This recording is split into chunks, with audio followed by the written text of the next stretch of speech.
Bagi teman-teman yang belum follow Instagram saya, silakan teman-teman follow Instagram saya karena di Instagram ada informasi menarik dan penting yang saya upload.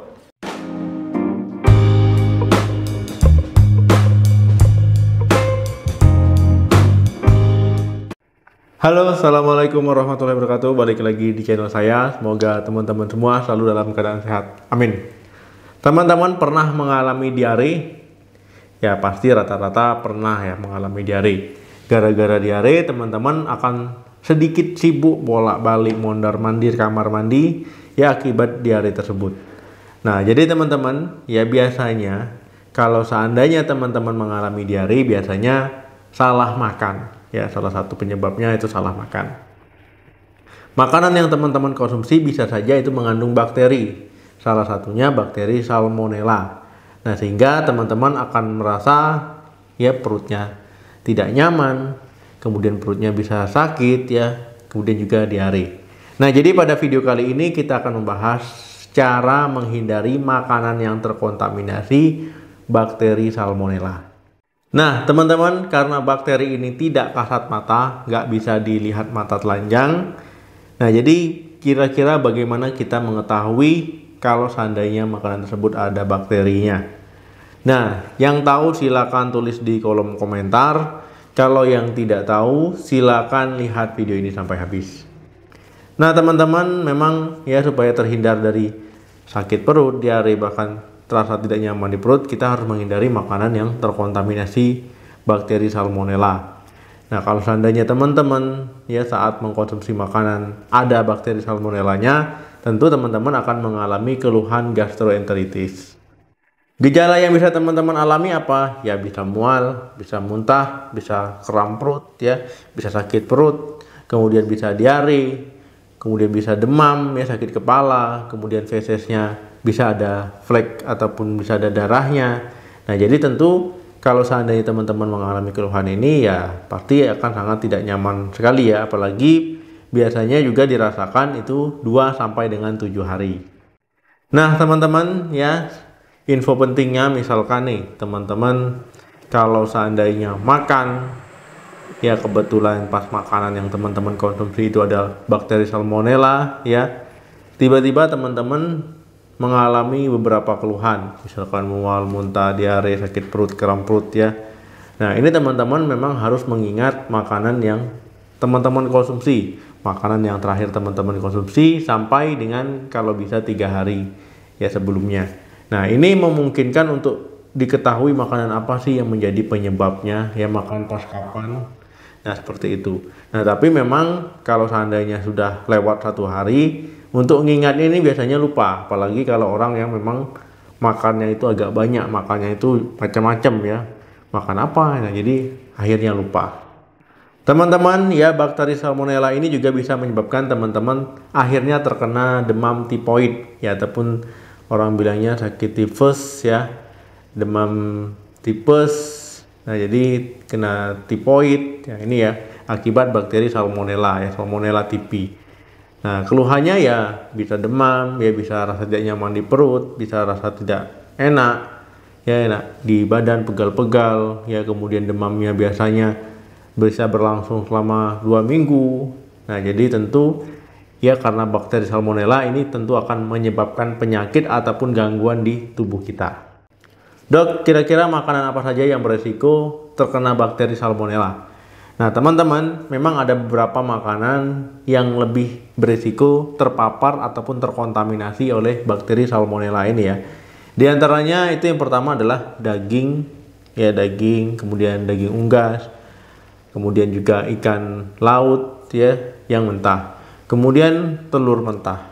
Yang ketiga itu teman-teman buah-buahan dan sayur-sayuran. Jadi memang teman-teman ya disarankan itu untuk mengolah makanannya dengan cara yang benar ya, supaya untuk menurunkan risiko terpapar ataupun terkontaminasi bakteri Salmonella. Ya mulai teman-teman mencuci makanan tersebut ya, kemudian memotong makanan tersebut ya, kemudian alat masaknya juga harus dicuci. Kemudian juga ketika teman-teman menyajikan makanan tersebut harus bersih, dan ketika mengolah makanan ya memasaknya harus benar-benar sampai matang. Ini menurunkan risiko bakteri salmonella itu ada di makanan. Nah, jadi jangan teman-teman misalkan ya makan dagingnya itu setengah mateng ya, telurnya setengah mateng. Nah, ataupun makan sayur-sayurannya itu lalap-lalapan gitu. Nah, ini juga meningkatkan risiko teman-teman terpapar makanannya dengan bakteri salmonella yang akhirnya nanti teman-teman malah mengalami keluhan ya, keluhan gastroenteritis. Dok, bagaimana tahu makanan tersebut ya mengandung bakteri salmonella? Nah, teman-teman, memang bakteri salmonella ini di makanan itu nggak bisa kita lihat dengan mata telanjang ataupun hanya dilihat, oh makanan ini bersih, makanan ini ada bakterinya, itu nggak bisa ya. Karena bakteri itu memang tidak kasat mata ya, untuk mengetahuinya memang harus dilakukan pemeriksaan di laboratorium. Nah, tetapi itu cara yang tidak mudah, cara yang tidak sederhana. Nah, tetapi teman-teman ya bisa menurunkan risiko makanan tersebut aman ya, ataupun tidak terkontaminasi, tidak terpapar oleh bakteri salmonella. Jadi ada beberapa cara ataupun tip yang bisa teman-teman terapkan di rumah ya ketika teman-teman ingin mengolah makanan.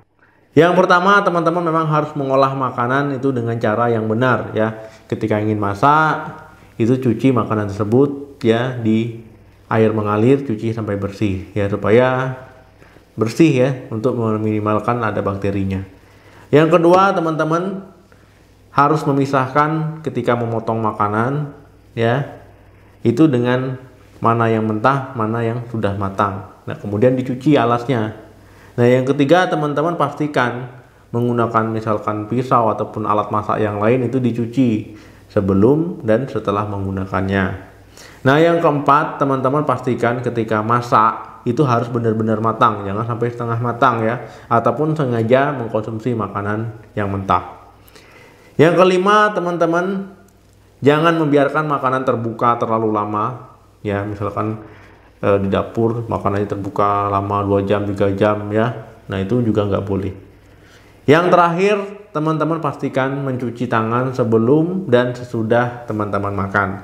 Nah, cara-cara tersebut adalah cara yang baik.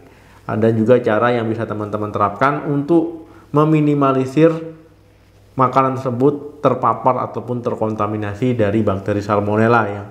Jadi kalau seandainya tidak ada bakteri salmonella ya, teman-teman tidak ada mengalami keluhan diare ya, mengalami keluhan mual muntah ataupun gangguan pencernaan. Nah, itu tadi teman-teman ya, bagaimana cara supaya makanan kita aman, terhindar dari paparan bakteri salmonella ataupun bakteri lainnya juga ya. Ini berlaku untuk bakteri lain ya, supaya makanan yang kita konsumsi itu aman ya, nggak menimbulkan keluhan, nggak menimbulkan penyakit. Nah, ini bisa teman-teman terapkan di rumah. Nah, kalau seandainya teman-teman belum menerapkan hal ini ya, mulai saat ini itu dibiasakan supaya terbiasa, supaya nggak perlu diingat-ingat, itu teman-teman sudah melakukannya itu tanpa disadari. Karena ini merupakan kegiatan ataupun hal yang baik ya, yang bisa teman-teman terapkan.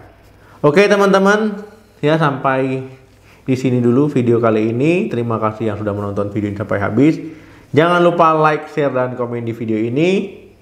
Semoga yang sedang sakit segera diberikan kesembuhan dan kita semua selalu dalam keadaan sehat. Amin. Sampai ketemu lagi di video saya selanjutnya. Salam sehat. Sampai jumpa.